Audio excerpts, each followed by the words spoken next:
Dentro de la considerable búsqueda que hacemos de reconstruir lo que son las masas y por supuesto de entender lo que son las luchas sociales, debemos de hablar de la denigración de las masas. Nos vamos a remitir un poco a lo que fue la Revolución Francesa, en medio de una sociedad desintegrada, bajo un gobierno que ha pasado a serlo solo en apariencia, se pone de manifiesto que se está gestando una invasión de bárbaros que se completará mediante el terror, que ha comenzado con violencia y que, como la invasión de los normandos en el siglo X y XI, termina con la conquista y la deposesión de toda una clase.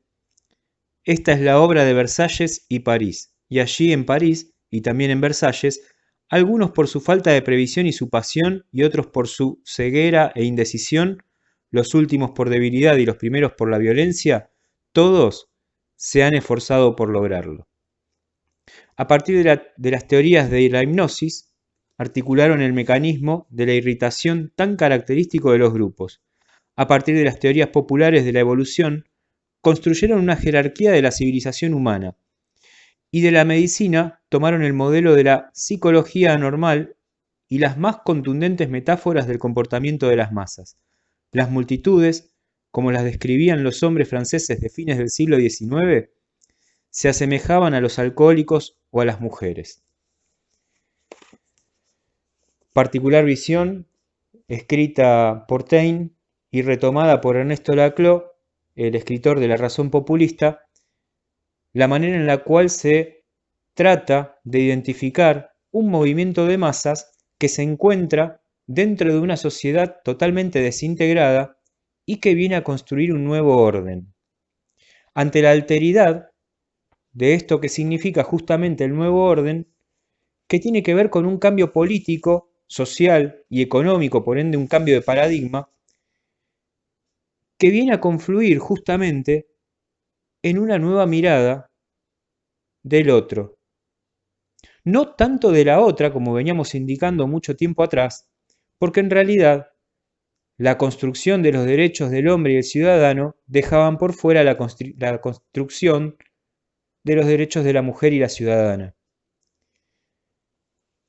A través de los años, a través del tiempo, se fueron magnificando las luchas, en sendas oposiciones a gobiernos distorsionados por este tipo de características que Taine marca, como también el miedo a una sociedad distinta que se está contraponiendo a un orden preestablecido de años. Entonces es necesario prestar atención a estos movimientos de personas, entendidas cada una de ellas bajo los márgenes y los límites del individuo, tanto varón como mujer. Porque cada uno por su lado,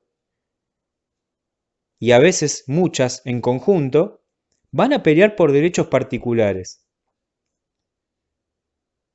Entonces fíjense cómo se empieza a retomar para la historia, en el análisis desde la actualidad hacia atrás, un constructo de movilizaciones que van a llevar a la caída incluso de gobiernos que habían convergido para desordenar la sociedad, a veces en favor de movimientos políticos que respondían al orden mundial. Y bajo esa égida entonces todos y todas, de acuerdo al contenido que venimos analizando, tenemos que retomar los conceptos de qué era el estado de bienestar, qué era el estado neoliberal, y por oposición nos tenemos que ir más atrás todavía e históricamente analizar qué pasó luego de la Revolución Francesa.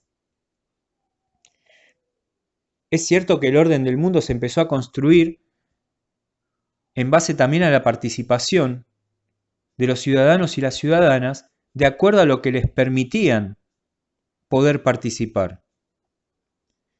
Entonces se va configurando un mundo, si bien político, en donde todos y todas somos políticos y políticas, porque toda razón del ser y del individuo es parte de la política, se construye entonces un mundo también de segregaciones. en donde después cada estado va a tomar la decisión que cree considerable y correcta para sostener un orden económico. Algunos lo van a hacer desde la esclavitud, algunos lo van a hacer desde una inserción feroz al capitalismo, otros lo van a hacer por medio de dictaduras, en fin. Estamos haciendo un recorrido muy general, de índole histórico, pero con una fuerza radicada particularmente en el efecto político. Y donde no hay que perder de vista que durante todo ese tiempo se fue configurando un orden del trabajo. ¿A razón de qué? Las grandes empresas que comenzaron a detentar una búsqueda inusual por los continentes, queriendo adquirir colonias,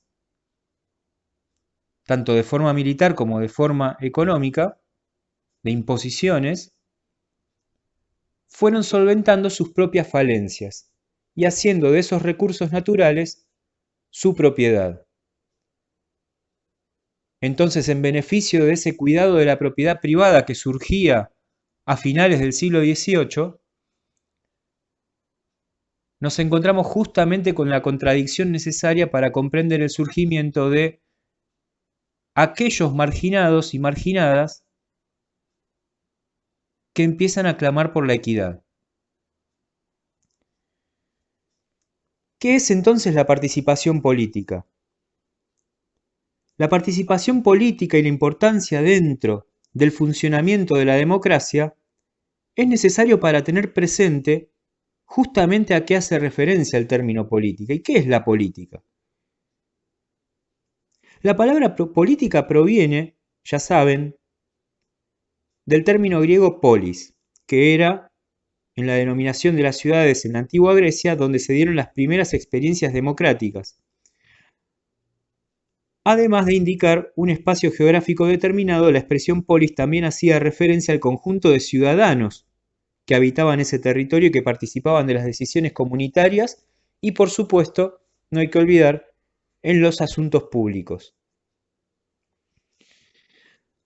A partir del modelo griego, es entonces que se concibe la participación como el conjunto de acciones que la ciudadanía va a realizar para tomar decisiones o influir en quienes las toman de acuerdo a los asuntos de interés o de incidencia colectiva. Es ahí entonces cuando los colectivos sociales que se ven marginados de acuerdo a cada poder de turno, marginados sí o no, depende de cada estado,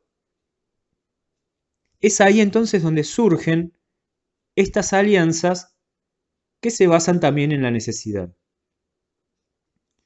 Y entonces hoy es bastante común pensar que lo político está reservado a los políticos, es decir, a los gobernantes y funcionarios que ocupan esos cargos políticos, pareciera ser que como una cuestión hereditaria del poder, lo cual, déjenme decirles que no es así, sino que cada uno y cada una tiene el derecho de decidir por su participación política. El problema también está en la pregunta que seguramente se realicen internamente, que es ¿cuánto nos pueden dejar participar?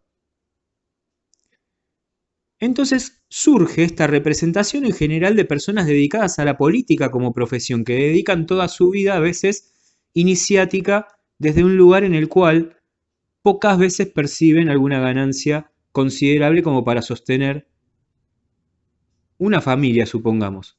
Entonces la política pasa a ser también un hobby,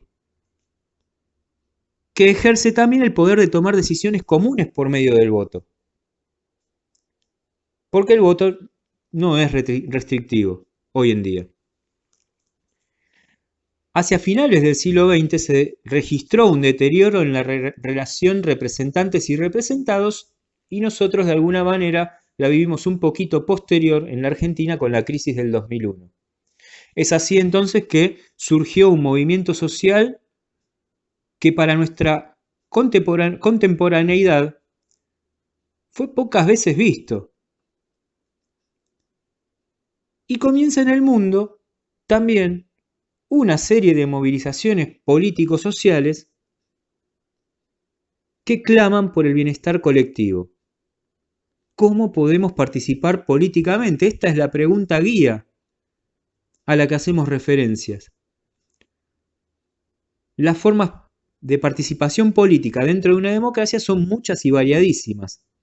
Las hay, bueno, ustedes ya habrán visto, del tipo formal, reglamentadas por medio de las leyes, otras en el plano de lo informal, que surgen espontáneamente, siempre teniendo en cuenta las necesidades, y en algunos casos la participación política se expresa individual. Retomo desde una contradicción al populismo que hace la analista guatemalteca Gloria Álvarez, que dice que el político es un individuo feroz que tiene que ser egoísta y preocuparse primero por sus propios beneficios para después preocuparse por el bienestar del pueblo. Entendiendo que pueblo es el conjunto de individuos, hombres y mujeres, que se entienden como una imposición propia, es decir, ellos y ellas se consideran pueblo desde que alguien les dice ustedes son pueblo, desconociendo así las capacidades de racionalizar, a mi parecer, el concepto de individuo, tanto mujer como hombre, restándole importancia a la capacidad de pensar a la hora de votar, y contrapone al populismo como esa fuerza mediante la cual, en el concepto y el ala del pueblo, se entiende lo popular, generando un clientelismo a modo general que garantice la relación de esos individuos, varones y mujeres, con los y las representantes del cuerpo político, reconociendo entonces unidades políticas como peronismo, menemismo, kirchnerismo, etc. Dejando por lado, en ese sentido, la presencia fuerte en cada uno de los estados que nosotros analizamos del capitalismo que se libraba desde un libre mercado, desde el intento de la búsqueda neoliberal, desde los estados liberales, del estado conservador, el ingreso de capitales, la fuerte búsqueda de tecnologías en vez de producirlas, entendiendo entonces Gloria Álvarez que el capitalismo nunca se llevó adelante como debiera ser. Así surge entonces también esa famosa irresponsabilidad del capitalismo, de que pareciera que siempre desaparece en el momento indicado para que otro tenga que asumir la fuerza de choque. Entonces, cuando una sociedad comienza a desordenarse, cuando un país como, por ejemplo, podríamos decir la Argentina, que es un gran ejemplo, comienza a desindustrializarse como sucedió en los 90, empiezan a surgir movimientos de oposición a las fuerzas del capital que aparentemente las han depositado en una situación de hambruna. Entonces así, esos movimientos sociales comienzan a transformarse en los piqueteros, las piqueteras, los movimientos de mujeres que buscan un plan para poder subsistir ante el hambre. Desde el concepto de Gloria Álvarez, entonces, el capitalismo pareciera haber hecho las cosas bien porque en realidad nunca se ejerció un capitalismo de manera responsable. Mientras que el populismo viene a saciar la crisis que dejan gobiernos que intentaron ir por el lado del capitalismo pero que nunca llegaron a concretarlo, generando como resultado entonces una serie de movimientos sociales que van a responder a medidas populistas. dejando en claro entonces Gloria Álvarez que las luchas sociales son parte de una historia mal construida. ¿Pero qué son entonces las luchas sociales? Las luchas sociales son la búsqueda y participación dentro de un Estado que enfrenta problemas que tienen que ver con la necesidad, con los grupos humanos que han entendido que tienen que organizarse y actuar de manera conjunta, porque es un mundo en constante cambio que va dando lugar a diferentes problemáticas, que a su vez generan nuevas formas de agruparse y actuar para resolverlas. Se trata de la acción colectiva. En el caso de los movimientos sociales, tenemos que entender las organizaciones que en las últimas décadas, por ejemplo, han sido foco de atención de muchos estudios. Y los sujetos, hombres y mujeres de los movimientos sociales, son tan diversos como sus propias luchas, barriales, estudiantiles, feministas, lo que se les ocurra. Eduardo Galeano solía decir, y unidos por esta especie de esperanza común, esperanza de que la realidad no sea un destino, que la realidad sea un desafío donde todo pueda cambiar, no estamos condenados a repetir la historia, podemos imaginarla, podemos hacerla. Donde uno llegaba sintiendo que esta es una familia, más familia que la familia que tengo, porque es una familia sin fronteras, donde el único parentesco no es biológico, sino la certeza de que otro mundo es posible. Porque Galeano apuntaba a una América, por ejemplo, sin fronteras. La expresión movimientos sociales fue utilizada por primera vez dentro del análisis social por un académico de nombre von Stein, y que si bien las ciencias sociales han venido utilizando esa expresión con mayor o menor frecuencia, desde aquel entonces hasta nuestros días no es posible afirmar que siempre ha hecho referencia a un mismo fenómeno, por eso decíamos la multicausalidad de los fenómenos. Entonces en la actualidad en las ciencias sociales existen varios debates. Si se trata de redes de interacción, redes de identidad compartida en torno a una problemática, a una acción colectiva o a vínculos estables. Lo cierto es que si bien los movimientos sociales se conforman o organizan alrededor de un conflicto concreto, son necesarias también determinadas condiciones estructurales. Y en este sentido cobran una suma relevancia dentro del contexto histórico que hay que analizar.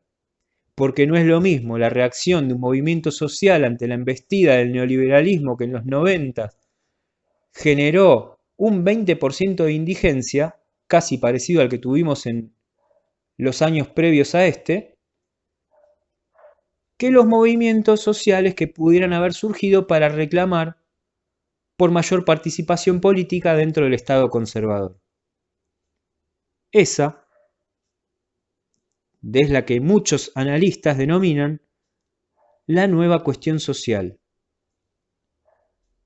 que son los movimientos sociales a lo largo y a lo ancho del planeta. La lucha social siempre se da ante una sociedad desordenada. Si no, miren lo que pasó en Estados Unidos.